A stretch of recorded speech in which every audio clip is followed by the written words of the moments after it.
እንተዋወስ፣ መልካሙን እንጋራ። ዲና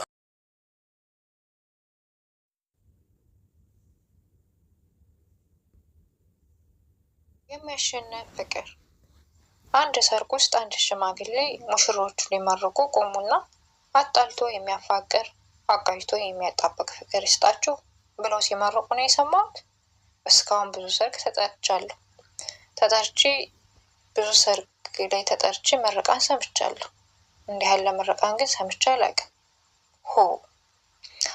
አሰላሙ አለይኩም ወራህመቱላሂ ወበረካቱ። ውድና የተከበራችሁ የኢክኖ ቤተሰቦች እንዲሁም ክርስቲያን ወገኖች ሰላም ጤና ይስጥልኝ። ቪዲዮውን ሲጀምሩ ላይክ፣ ሼር እያደረጋችሁ ጀምሩ። የሚያሸንፍ ፍቅር። አንድ ሰርግ ውስጥ አንድ ሽማግሌ ሙሽሮቹን ሊመርቁ ቆሙና አጣልቶ የሚያፋቅር አጋጅቶ የሚያጣብቅ ፍቅር ይስጣችሁ ብለው ሲመርቁ ሰማሁ። እስካሁን ብዙ ሰርግ ተገኝቼ ምርቃን ሰምቻለሁ። እንዲህ ያለ ምርቃን ግን ሰምቼ አላውቅም። ምን ማለታችሁ ይሆን እያልኩ በህሊናዬ ሳሰላስለው ቆየ። አጣልቶ የሚያፋቅር አጋጅቶ የሚያጣብቅ ፍቅር ደግሜ አሰብኩ። ይህንን ሳወጣና ሳወርድ እንዳጋጣሚ ሽማግሌው ምርቃናቸውን ፈጽመው እኔ ከነበርኩበት ጠረጴዛ መጡና ተቀመጡ። መጠየቅ አለብኝ አልኩና አንገቴን በጠረጴዛው ላይ ሰገግ አድርጌ ደህና ዋሉ አባቴ አልኳቸው። ይመስገን ደህና ነኝ አሉ። ቅድም የመረቁት ምርቃን ሰምቼ ስለማላውቅ ገረመኝ አልኩና ወሬን ለመመጠን ብዬ አንተ ብቻ አይደለህም ብዙዎቹም ይገርማቸዋል አሉ። ፈገግ አሉ። ምን ማለት ሆኖ ግን? መጀመሪያ እንደ ታሪክ ልንገርህ አሉ። ጆሮአቸውን ወደ ቀኝ መለስ አድርጉ። እኔም ወንበሬን ቀየርኩና አጠገባቸው ተደላድሌ ተቀመጥኩ። አንድ ጊዜ አንዲት እህት ምክር ልትጠይቀኝ መጣች እና ምንድን ስትል አጫወተችኝ። እኔና ባለቤቴ ከተጋባን 8 ዓመታችን ነው። 2 ልጆች ወልደናል። የራሳችን ቤትና መኪናም አለን። ሁለታችንም የራሳችን በቂ ደሞዝ የሚያስገኝም ስራ አለን። ይህን ያህል ዓመት በትዳር ስንኖር ተጋጭተንም ሆነ ተጣልተን አናውቅም። እንኳን ለመጣላት ለመፋቀር ጊዜ አልነበረንም። ጭቅጭቅ፣ ንዝንዝ፣ በዚህ ውጣ በዛ ውረድ የሚባል ነገር በቤታችን አይቶም ተሰምቶም አያውቅም። ጎረቤቶቻችን የሚያውቁን ሁሉ በእኛ ይቀናሉ። እርሱን ምን የመሰለሽ ሚስት አለችህ ይሉታል። እኔንም ምን የመሰለ ባል አለሽ ይሉኛል። አንድ ቀን ጓደኛዬን ለማየት በዚያውም ለመዝናናት ብዬ ናይሮቢ ሄድኩ። ባለቤቴ ስራ ስለነበረው አልሄደም። ጓደኛዬ ትዳር ከያዘች 5 ዓመቷ ነው። ባለቤቷ በተባበሩት መንግስታት ድርጅት ውስጥ ስለሚሰራ ነው ኬንያ የሄዱት። እነርሱ ቤት 1 ሳምንት ተቀመጥኩ። ያን ጊዜ ታዲያ የኔ ትዳር መሆኑን ተጠራጠርኩ። ጓደኛዬ ባለቤቷን በስሙ አጠራው፣ እሱም እንደዛው። ደግሞ ከመጣ እግሩን ታጥባለች፣ እርሷንም እንደዛው። ምግብ ሲበሉ እንደተጎራረሱ ነው የሚጨርሱት። ልጆቻቸውን፣ ቤታቸውን፣ ሌላውንም አብረው ነው የሚሰሩት። አንዳንድ ጊዜ በኃይል ይከራከሩና ሊደባደቡ ነው ብዬ ስፈራ ለጥቂት ጊዜ ይኳረፉና መልሰው ይፋቀራሉ። አንድ ቀን ታዲያ ጓደኛዬን ለመሆኑ ተጣልታችሁ ታውቃላችሁ ስል ጠየቅኳት። በጣም እንጂ እኛ መጣላትም መፋቀርም እናውቅበታለን። ተጣልተን ወጥቶልን ካጠብ በኋላ የሚኖረን ፍቅር ሁልጊዜ ምነው በተጣላን ያሰኛል አለችኝ። ከዚያም ወደ ራሴ ተመልሼ አሰብኩ። እኔና ባለቤቴ ተጣልተን አናውቅም። አያድርስ ነው አንድ ቀን ብንጣላ እንዴት የምንታረቅበት የምናውቅበት አይመስለኝም። ክፉን አርቅልኝ አልኩ ለራሴ።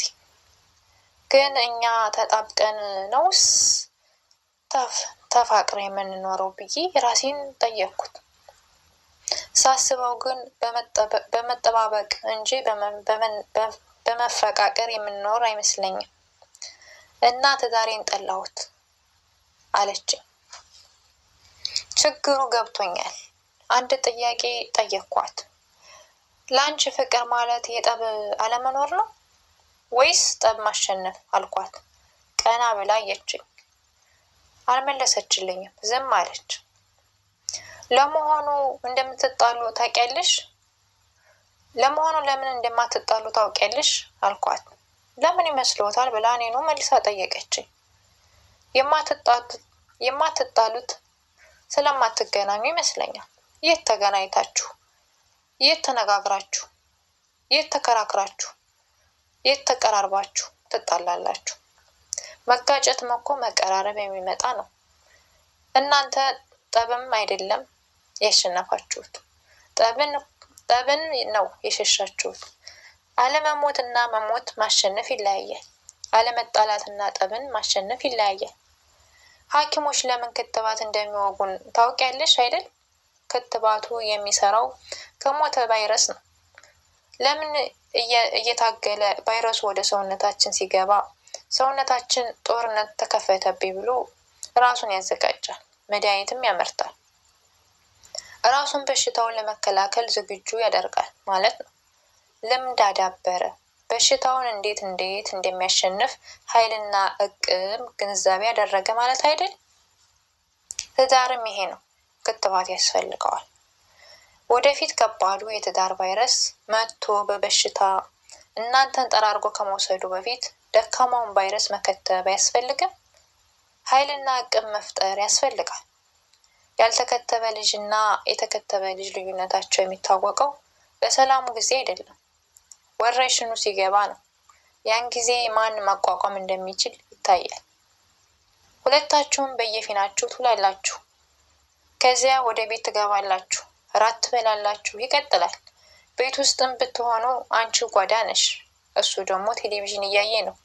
ለቅሶ ስትሄዱ እሱ ከወንዶች ጋር ነው፣ አንቺ ደግሞ ከሴቶች ጋር። አመት በዓል ሲመጣ እርሱ በግ ይገዛል፣ አንቺ ዶሮ ትገዣለሽ። እርሱ በቱታ ጎብለል ይላል፣ አንቺ በሀበሻ ቀሚስ ጎብለል ትያለሽ። ይቀርባል፣ ትበላላችሁ፣ አበቃ። ወዳጅ የማይፈስ ውሃ ድንጋይ ጋር አይጋጭም። የረጋው ውሃ ይሻግታል እንጂ ግጭት የለውም። ወንዝ ሆኖ ሲወርድ ግን አርኡ ገደሉ እለቱ ቋጡ ይለተዋል። ለመላተም አይሄድም፣ ሲሄድ ግን ይላተማል። ከመኖር ብዛት ታዲያ ፈለግ ይሰራል። ከዚያ በኋላ ኮልል ብሎ መፍሰስ። ከዚያ ደረጃ ለመድረስ ግን ስንት ትግል፣ ስንት ልትሚያ፣ ስንት ውጣ ውረድ አለ። ይህ ሁሉ ወንዝ ማን ቦይ ቀደደለት መሰለሽ የሚፈሰው? በዘመናችን እየታገሉ በጠረጉት መንገድ ነው እኮ እንዲህ አምሮ ሲፈስ የምታዩ። ትዳር እንዲህ ነው። እድገት ካለው ህይወት አለው፣ ይፈሳል። ሲፈስ ታዲያ መላተሙም መጋጨቱም ያጋጥመዋል። ይህ ግን እየተፈታ ሲሄድ በበኋላ የትዳር ፈለግታ ይሰራል። ከዚያ በኋላ ኩልል እያለ መውረድ ነው። ፏፏቴ ይኖረዋል፣ ደግለስ የሚወርድ ውሃ ይኖረዋል። ከእለቱ ጋር ሲጋጭ ህመሙም መሆን ቀርቶ ውበቱ ይሆነዋል። አንዳንዶቹ እኮ ከተጋቡ በኋላ ወንድም እና እህት ብቻ ሆነው፣ አንዳንዶቹ ደግሞ አብረው ሌሎችን አብረው ሰሪ ባለ አክሲዮን፣ አንዳንዶቹ ባለ ገንዘብ መስጠት አይቸግርም። ሀሳብ መስጠት ግን አይሆንላቸውም። አንዳንዷ ሚስት ቤቷን ማስተዳደር አያቀታትም፣ ባሏን ማስተዳደር ግን አይሆንላትም። ብዙዎቹ እኛ እኮ አንድ ነን ብለው የሚፎክሩት ልዩነታቸው የሚያዩበት አጋጣሚ ስለሌላቸው ነው። መች ተወያይተው፣ መች ተከራክረው፣ መች ተደጋግፈው ያውቁና። 3 አይነት ባልና ሚስት አሉ። የሚገጠሙ የሚመስላቸው ግን የማይገጥሙ ፈጽሞ የሚገጥሙ ባልና ሚስት እየተገዳደፉ፣ እየተጋጩ፣ እየተስማሙ፣ እየተቸገሩ፣ ችግር እየፈቱ፣ ሀሳብን እየተወያዩ፣ እየተቀራረቡ እየተወያዩ ይሄዳሉ። በሂደት አንድ የሚሆኑ ናቸው። ሰላም አለይኩም ወራህመቱላሂ ወበረካቱ። ውድና የተከበራችሁ የዛሬ ቪዲዮ ይህን ይመስላል። በክፍል 2 እመጣለሁ። ቪዲዮዬን ከወደዳችሁ ላይክ፣ ሼር እያደረጋችሁ ቤተሰብ አድርጉኝ።